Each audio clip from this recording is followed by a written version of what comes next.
तर सरकारनं हिंदी सक्ती केलेली नाही, मग मोर्चा कशासाठी? मागणी काय आणि काय केल्यामुळे समाधान होणार आहे, असे सवाल भाजपचे उच्च आणि तंत्र शिक्षण मंत्री चंद्रकांत पाटील यांनी उद्धव आणि राज ठाकरेंना केलेत. तसंच 150 वर्ष ब्रिटिशांनी राज्य केलं, त्यांची इंग्रजी भाषा आम्हाला चालणार, मग हिंदी आमच्या मुलांना का येऊ नये, असा प्रश्न त्यांनी विचारलाय.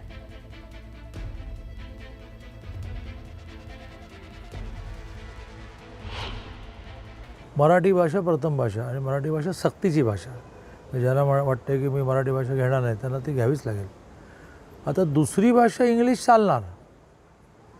ज्या 150 वर्ष ब्रिटिशांनी राज्य केलं आणि पार आमचं धुवून नेलं, तर ती इंग्लिश भाषा आम्हाला चालणार का? तर ती जगाची कम्युनिकेशन लँग्वेज आहे. राहुल गांधी परवा काय म्हणाले की तुम्ही इंग्लिशला विरोध करणं म्हणजे सर्वसामान्य माणसाच्या मुलांना फ्युचर त्याचं संपवणं. अरे वा.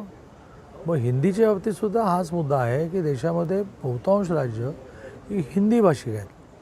मग तिथे आमच्या पोरांनी जायचं नाही का? त्यांना हिंदी येऊ नये का? एखाद्याशी हिंदीत बोलायचं असेल तर आमच्या मुलांना हिंदी येऊ नये का? सक्ती नसावी या विषयामध्ये उद्धवजी आणि राजजींपेक्षा 1% जास्त माझं म्हणणं आहे. आणि ती सक्ती सरकारने केलेली नाही. मग मोर्चा कशासाठी?